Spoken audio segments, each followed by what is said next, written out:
എപ്രകാരമാണ് പ്രലോഭനങ്ങളെ അതിജീവിക്കേണ്ടതെന്നുള്ള ഒരു അമ്മയുടെ ചോദ്യത്തിന് ലയോ 14 പാപ്പ നൽകുന്ന മറുപടി ആഗസ്റ്റ് മാസ ലക്കത്തിലെ പ്യാസ സാൻ പിയാത്രോ മാസികയിൽ പ്രസിദ്ധീകരിച്ചു. ഒരു ലോകമഹായുദ്ധം പൊട്ടിപ്പുറപ്പെട്ടാൽ കുട്ടികളുടെ സ്വപ്നങ്ങൾക്ക് എന്ത് സംഭവിക്കും? സൈറ എന്ന 3 കുട്ടികളുടെ അമ്മ പരിശുദ്ധ പിതാവ് ലയോ 14 പാപ്പയ്ക്ക് എഴുതിയ വാക്കുകൾക്ക് പാപ്പ നൽകിയ മറുപടി ജൂലൈ മാസത്തിലെ ലക്കത്തിൽ പ്രസിദ്ധീകരിക്കുകയും ഏറെ പ്രചാരം നേടുകയും ചെയ്തിരുന്നു. തന്റെ വിശ്വാസ ജീവിതത്തിന്റെ സന്തോഷവും അതേസമയം വെല്ലുവിളികളും ചൂണ്ടിക്കാണിച്ചുകൊണ്ടാണ് ലൗറ പാപ്പയ്ക്ക് കത്തെഴുതിയത്.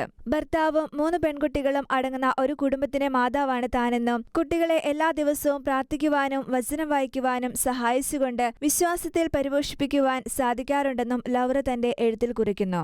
എന്നിലുള്ള വിശ്വാസം പതിവിൽ നിന്നും വ്യത്യാസമായി വളരെ ശക്തമായി തോന്നുന്നുവെങ്കിലും അതുപോലെ തന്നെ ശക്തമാണ് തന്നിലുള്ള പ്രലോഭനങ്ങൾ എന്നും ഇത് തന്റെ വിശ്വാസത്തിന്റെ ദൃഢതയില്ലായ്മയാണോ എന്നതായിരുന്നു ലൗറയുടെ ചോദ്യം. വിശ്വാസത്തോടും ഹൃദയസത്യത്തോടുമുള്ള നിങ്ങളുടെ ആവേശം നിങ്ങൾക്കും നിങ്ങളുടെ കുടുംബത്തിനും എത്രയോ വലിയ അനുഗ്രഹമാണ് എന്ന വാക്കുകളോടെയാണ് പാപ്പ തന്റെ മറുപടി ആരംഭിക്കുന്നത്. പരിശുദ്ധ മറിയത്തെ നമ്മുടെ ജീവിതത്തിന്റെ മാതൃകയാക്കിയാൽ ഏതൊരുവിധ സ്നേഹത്തിന്റെ പദ്ധതികൾ പങ്കിടുന്നത് ആത്മീയ പുരോഗതിക്കും ദൈവകൃപയോടും ദൈവഹിതത്തോടും സഹകരിക്കുന്നതിനുള്ള അടിസ്ഥാനമാണെന്നും പാപ്പ ചൂണ്ടിക്കാണിച്ചു.